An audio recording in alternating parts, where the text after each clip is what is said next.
ఇవాళ మళ్ళీ మా శాసనసభ్యుడు కౌశిక్ రెడ్డి గారు ప్రజాస్వామ్యం గురించి మాట్లాడినాడు. హైకోర్టు మొట్టికాయలు వేసింది, రాజీనామా చేయండి అని అడిగినాడు. మీరు కండువా కప్పుకున్నది మీరు. ట్విట్టర్లో కాంగ్రెస్లో చేరాను అని ట్విట్టర్లో పెట్టింది గాంధీ గారు. కాంగ్రెస్లో చేరిన సందర్భంగా ప్రభుత్వ సలహాదారు వేం నరేందర్ రెడ్డికి కండువా కప్పినా ట్విట్టర్లో పెట్టుకున్నది నువ్వే.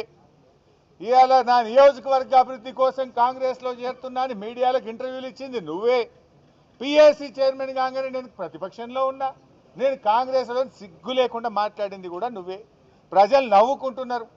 అయితే డిఫెన్స్లో పడి ఇజ్జత్మానం పోయిందని, ప్రజల్లో అవమానం పాలైపోయినామని ఇవాళ ప్రశ్నిస్తే మా కౌశిక్ రెడ్డి గారి మీద దాడి చేసే ప్రయత్నం చేసింది. అంటే ఈ దాడి రేవంత్ రెడ్డి గారు చేయించిన దాడి. ఇవాళ పోలీసులు ఏం చేస్తున్నట్టు? నేను 3 సార్లు మాట్లాడాను. మా ఎమ్మెల్యే గారినేమో హౌస్ అరెస్ట్ చేస్తారు,